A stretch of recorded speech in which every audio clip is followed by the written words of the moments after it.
Ako po ay nagpapasalamat dahil kasama natin ngayon yung ating mga kapatid. Kasi sa Tuesday, nandun din tayo sa Carolina. Amen. So, palakpakan natin ang Panginoon kasi kasama natin po sila. Yung gusto ko lang, may hinanda akong presentation ng Foundation. Sana pagtagaan na lang. Regarding kasi ang topic namin, Revelation 10:7. At maganda na maunawaan natin, accordingly, tawag na ng theological term. Limutan ko. Pakilagay mo na please. Exegesis ba yan? Yes. Okay, hindi masyado makita no? Basahin ko lang po yung verse. But in the days of the voice of the seventh angel, when he shall begin to sound, the mystery of God shall be finished, as he had declared to his servants, the prophets. So, malinaw yan eh. Kaso, malinaw yung verse, we do believe, ipapahayag sa atin ng Diyos to, gagamit din siya ng mensahe. So, hindi yan pwede ma-reveal sa lupa as long as mayroon siyang transmitter sa lupa. So, from heaven, then, i-transmitter sa lupa. Okay, next slide, please. We must notice the four things dun sa Revelation 10:7. Ano yun? In the days of the voice, the seventh angel shall begin to sound yung mystery of God. Okay, sige, diretso natin. Yung meron pa pala. Should be finished. Pakitake note po ninyo yung 4 o 5. 5. So, pakitake note ninyo yan sa inyong Bible. At check natin, yan yung anuhin ko doon sa verse para isi-share ko kung ano yung mga nakuha mo sharing po din. Okay, diretso natin. What is the days of the voice? Okay, yung days of the voice, kailangan natin malaman, ano ba yung days of the voice? Ano ba yan? Okay, may ginawa lang akong kaunti po mga kapatid. Yung Greek word ng days, hemera, na ibig sabihin niya, di ba kita, no? Day. Ano ba? Daily time. Ibig sabihin, span of time, literal day, literal time. So hindi siya imaginary, hindi siya figurative. Talagang mayroon siyang panahon. Okay, next. Mabilis lang to, mabilis kasi 10 minutes eh. Yung days, yung meaning ng days, the day use of the natural day or interval between sunrise and sunset. So, kinabukasan, isang araw.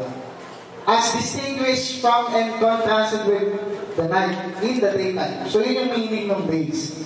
Okay, let's go on. Voice. Dun sa voice. What is the voice? Kanina, pinakita natin, ano yung days? Ito, literal time. Literal day. Then, we need to realize, ano yung voice? Ibig sabihin ng phone, tone. Phone. Ito yung phone. Pwede yung pagkabigkas na. Tinuturuan tayo ng ano. Na ibig sabihin ito, voice. May sound din. Binoise abroad. Kapag sinabing binoise abroad, parang alinaw-ngaw sa ano. Pala yung boses ay parang nag-spread out. Noise, ingay. So, yun yung voice. So, may panahon, may literal time, yung voice, yung noise, yung alinaw-ngaw. Pero, alam natin na yung voice, message. Sana nagkaintindihan tayo dun. Hindi ko na i-drive yung para i-drive ng end time, pero may gusto lang akong ipakita. Okay, next slide. Yung voice, ibig sabihin yan, a sound, a tone. Pansinin nyo, tone. In animate things or musical instrument. Okay, diretso natin. Sige, yan. Diretso na natin. Okay. Pansinin nyo po yung kaibahan ng voice sa sound. Focus kayo dun sa verse. Hindi ko na mai-plus dito na maayos. Pero paki-check nyo sa Bible. Yung sound, meaning nga salpiso. Salpitso. Ganun yung pagkabigas niya. Na ibig sabihin yan, sound? Sound of a trumpet. Oh, nakita niyo, may trumpet na, no? Trumpet sounds.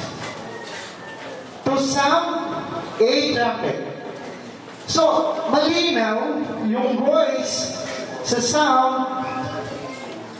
magkaiba. Ngayon, ang tanong, sa Revelation 10:7 lang, nag-sound na o hindi pa? O nag-voice na? Okay, check natin yun sa susunod na slide. This is the days of the voice. Diba nyo, hindi masyado makita, no? Sa isa nyo na, makabatay ako nun. The 7 church ages from Ephesus to Laodicea is the days of the voice. Paano mo nalaman, Brad? Pinakita ko kanina na yung meaning ng days is literal day, literal time. Yung voice, mensahe. Ngayon, yung message, in every age, there is a message. In every age, mayroong rapturing faith. In every age, mayroong bride. Sabi ng prophet yun eh. So, the days of the voice, hindi siya different voice. Kaya, pati the days of the voice, pansinin nyo ang dahilan kung bakit siya ay nakalagay sa 7 church ages because of the word, the mystery of God should finish. Yung ipinahayag ng Diyos na mensahe ay matatapos doon sa mensaherong isusugo niya kasi may mga araw siya. Kasi sa huli, pag siya ay nag-sound, sabi nun, the mystery of God should be finished. Ibig sabihin, may finish nun, tapos na. So ngayon, next slide please. 3 minutes na. Who is the 7th angel? The 7th, we must not confuse about this event. Why? Kasi because it can lead misinterpretation. Minsan, i-interpret natin yung isang talata, pero minsan, nalilid yan into misinterpretation. Yung one application ng 7th angel. The 7th angel is the 7th, hindi nga makita mo ito. It's the 7th messenger of the last age. Kilala natin yan. Diretso mo sis. Kilala natin si Brother Branham. Brother Branham died in 1965, April 1909. Siya yung mensahero. Alam natin yung mensahe niya. Matthew chapter 25 verse 5, He is the midnight cry. Sabi doon, and at the midnight there was a cry made, behold the bride coming. Go ye out to meet. His message to get ready, to get the bride ready. Okay, next slide please. 3 minutes na lang. Siya rin yung shout. Sige yung shout doon sa 1 Thessalonians 4:16 na shout, sabi doon, pakicheck nyo na lang po dyan. Shall descend from heaven with a shout. Ang Panginoon ay bababa with a shout. Ano pa? His message is come out. Kung nagsalita si Balmarnam, come out. Revelation 8:14. Come out of her, my people. Okay, next. Malapit. Alam niyo kung bakit si Balmarnam ay siya yung kapitong angel? Hindi si Brother Branham nagpatutuo ng mystery cloud. The 7th angel appear in heaven. Alam natin itong event na ito, mga kapatid, di ba? Magsabi kayo ng email kung alam niyo yung event na yan. Amen! Itong event na ito ay hindi mapabulaanan. Iba-ibang tao yung nakasaksi dyan.